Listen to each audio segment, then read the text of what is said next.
Alabama football jumping back into Southeastern Conference play this week. Crimson Tide hosting the Rebels of Mississippi inside Bryant-Denny Stadium on Saturday, 2:30 p.m. Central Time kickoff via CBS. You are back from the break on the latest heat, on the best form of Crimson Tide news, notes, and information on the gridiron. This is In My Own Words, the podcast. Stephen Smith of Touchdown Alabama Magazine, live in studios and updating you on some new information here. You can now catch the podcast with the regular season in. You can catch the audio form on Mondays, Wednesdays, and Sundays. So a difference from what we had in the off season, regular season in, you can catch the audio format Mondays, Wednesdays, Sundays. In terms of the video via YouTube, all new videos, Tuesdays, Thursdays, Sundays. So had to catch you guys up on the ways you can catch the new form or the forms of In My Own Words, the podcast, every single day via either audio or video. But after getting a chance to touch on the Heisman Memorial Trophy race and the five guys I have as the front runners, we dive into the challenges that Ole Miss, the Rebels, present to the Crimson Tide this weekend. Before we dive into that, always giving a shout out to our great friends at whitwheelsports.com. You guessed it, In My Own Words, the podcast brought to you by Title Towel. Rally towel with benefits for the avid Alabama sports fan. Title Towel, just $9.99, and it lasts a lifetime. So as always, people, you got pride and purpose in your favorite team, the Alabama Crimson Tide. Show that pride and purpose as you twirl Title Towel in the air like you just don't care. You go to whitwheelsports.com. That's WHITWILSPORTS. whitwheelsports.com. Get you a couple of those towels. My good friends there taking good care of Crimson Tide fans. Jumping back now into the conversation, Alabama going after its second win in Southeastern Conference play, taking on head coach Matt Luke, quarterback Matt Corral, should he play in this matchup, and those Ole Miss Rebels, and just diving into some of the challenges that this group will present the Crimson Tide on both offense and defense. Starting this thing off, the offensive mind of Rich Rodriguez as the OC, the offensive play caller for the Rebels. Here is somebody that he hasn't had the biggest success since his time as a head coach at West Virginia University. That was from 2001 to 2007. During that time period, you look at quarterback Patrick White, running back Steve Slayton, and Noel Devine. The Mountaineers under Rich Rod just had a bunch of gangbusters on the offensive side of the football. And while he has not achieved that magnitude of success since then, Rich Rod still recognized or still revered as one of the more innovative minds in terms of college football on offense, and he's going to look to spread this Alabama defense out. Really test the lateral quickness, the sideline-to-sideline action, especially with Alabama's defensive ends, Raekwon Davis and Justin Boydby, the linebackers, Christian Harris and Shane Lee, and the outside guys, Terrell Lewis and Anthony Jennings. He wants to test the quickness of Alabama's defensive front seven, short passes to the outside, little dump passes to the flat.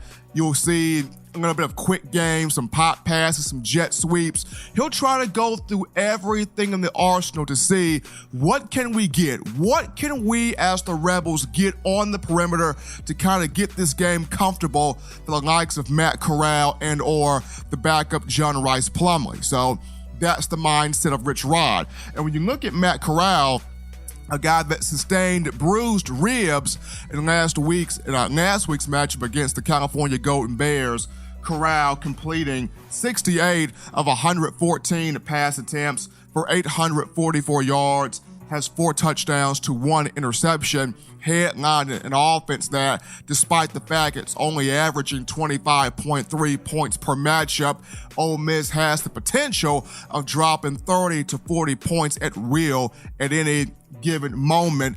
But if Corral cannot go, you look at John Rice Plumlee, the backup of whom gave the Rebels quality production last week against the Bears, and he's kind of more so the bigger runner of the 2 quarterbacks.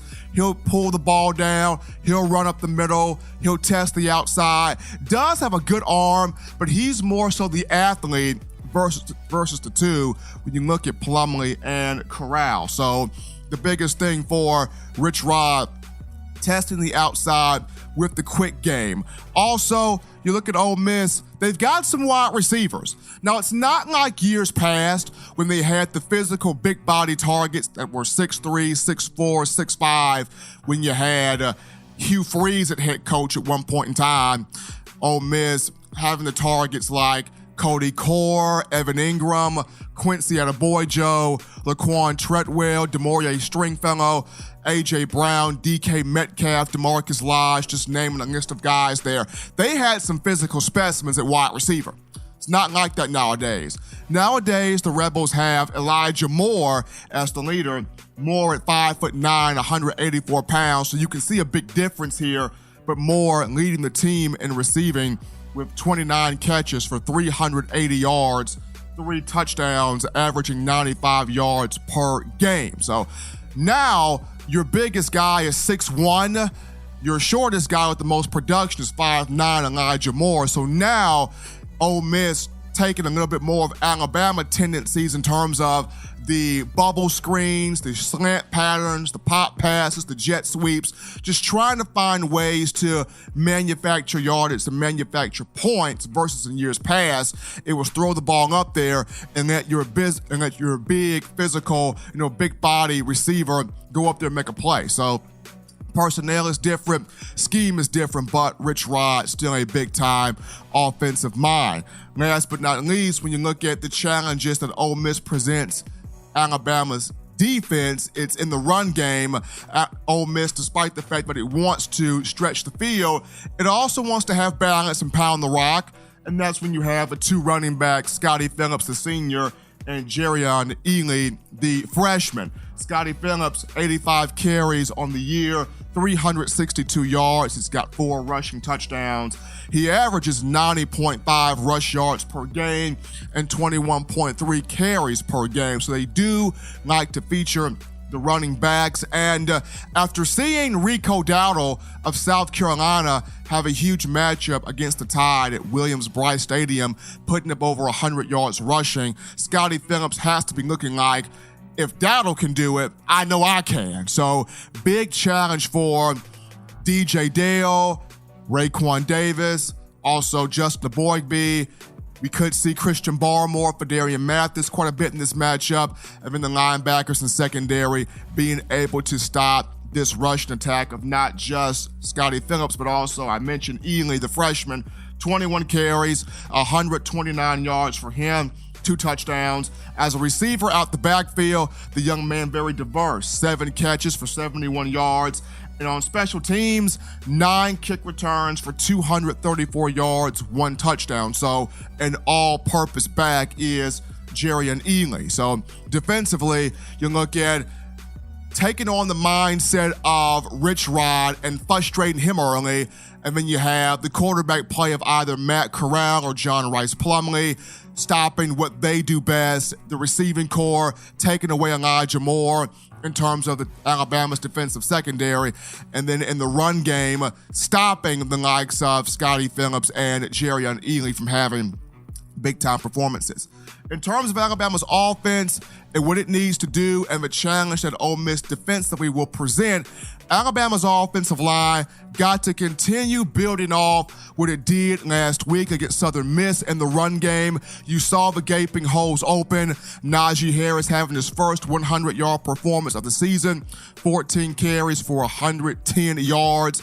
And with the likes of Deontay Brown back from suspension, and on Wednesday, Nick Saban mentioning that Kendall Randolph, offensive lineman, has been moved to tight end, and he's been kind of also giving the Tide a little bit more of a push there and opening up that rushing attack even more. So the tandem of Deontay Brown and Kendall Randolph will be very useful for the Tide moving forward. Nick Saban, Steve Sarkisian, and offensive line coach Cal Flood wanting to see that balance coming to fruition. So the challenge for Alabama offensively in this matchup against the Rebels, continuing to build on developing that identity of the offensive line, being a nasty, tough, run-blocking group that can impose its will on the Rebels this weekend.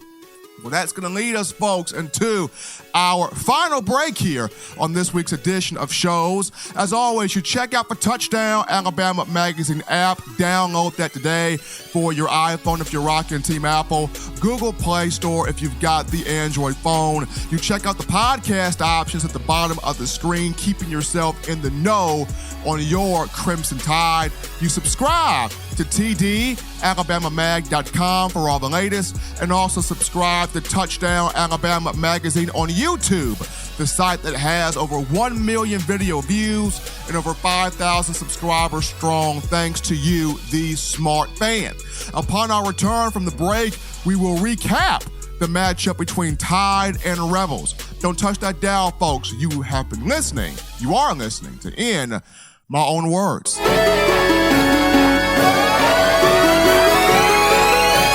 What's up, college football fans? You can catch the show every Tuesday, Thursday, and Saturday. Subscribe to get all the news, notes, and information covering your Alabama Crimson Tide.